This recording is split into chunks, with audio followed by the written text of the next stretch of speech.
শঙ্কর চৌধুরী এবং জ্যাঠা ডারওয়ার গুজরাতের বিধায়ক, ওনারা বিজেপিরই বিধায়ক ছিলেন।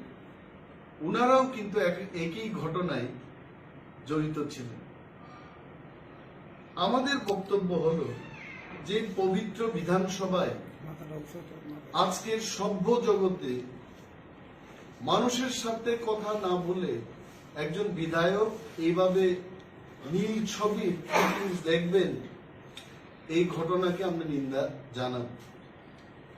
আরেকটা জিনিস হচ্ছে, এই অধিবেশন চলাকালীন সময় আমরা দেখেছি মাননীয় পর্ষদ বিষয়ক মন্ত্রী রতন বাবু উনি বারবার বলেছেন, কয়েকজন বিধায়ককে লক্ষ্য করে উনি টিটকারি দিয়ে বলেছেন যে ইংরেজিতে শক্তপুক্ত হতে পারেন, কিন্তু অঙ্কটা নাকি যাদব বাবুর থেকে শিখে নেওয়ার জন্য।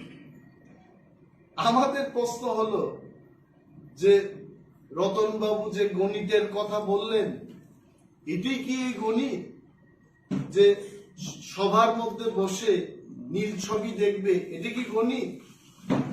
আর এই গণিতটা কি পাতি গণিত না বীজ গণিত না ত্রিগোণমেট্রি? এটা রাজ্যের মানুষ জানতে চায়।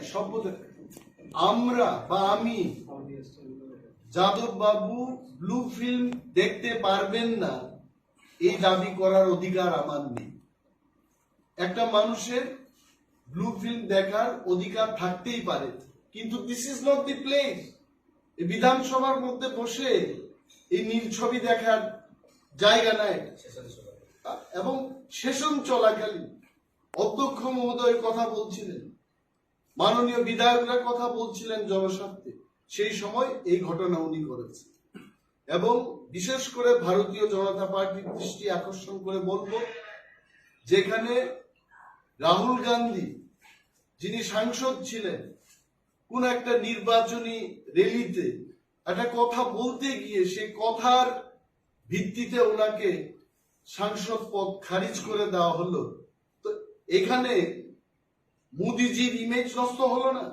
বিজেপির এই বিধায়ক ত্রিপুরা বিধানসভায় বসে নীল ছবি দেখছে, এটা মোদিজির, ভারতবর্ষের প্রধানমন্ত্রীর ইমেজটা নষ্ট হয়নি? আমাদের রাজ্যের বিজেপির যিনি মুখ্যমন্ত্রী, রাজ্যের মুখ্যমন্ত্রী, আমারও মুখ্যমন্ত্রী শ্রীযুক্ত মানিক সাহার ইমেজটা নষ্ট হয়নি? এই সরকারের ইমেজটা নষ্ট হলো না? হয়েছে। আমরা দাবি জানাবো যে চেয়ারটাতে যাদব বাবু বসে এই ব্লু ফিল্মটা দেখেছে, এই চেয়ারটাকে যেন বের করে এনে গঙ্গার জলে এটাকে পরিশুদ্ধ করে এই চেয়ারটাকে আবার বিধানসভার ভিতরে নিয়ে যাওয়া হয়। এটা আমাদের দাবি। কারণ এই পবিত্র বিধানসভায় অপবিত্র কাজ এইভাবে করবেন, এই চেয়ারটাকে পরিশুদ্ধ করতে হবে এবং যাদব বাবুকে সেইখানে যেন আর বসানোর কোন বিধান না রাখে, স্পিকার মহোদয়কে অ্যাকশন নিতে হবে। আমরা দেখেছি উড়িষ্যায় এই নীল নকশা, নীল ছবি দেখার অভিযোগে নবকিশোর দাস, কংগ্রেসের এমএলএ ছিলেন, উনি সাসপেন্ড হয়েছেন বিধানসভা থেকে। এখানে কেন হবে না? এটা কি বার্তা দিতে চেয়েছে ওনারা? Now if they don't take action, যদি ভারতীয় জনতা পার্টি এবং ভারতীয় জনতা পার্টির পরিষদীয় দল যদি যাদব বাবুর বিরুদ্ধে অ্যাকশন না নেন, তাহলে কি রাজ্যের মানুষকে বার্তা দিতে চান যে সবকিছু কাজ খুল্লম খোলা করতে থাকে, মানে সভ্য জগতে অসভ্যের মতো চলবো আমরা?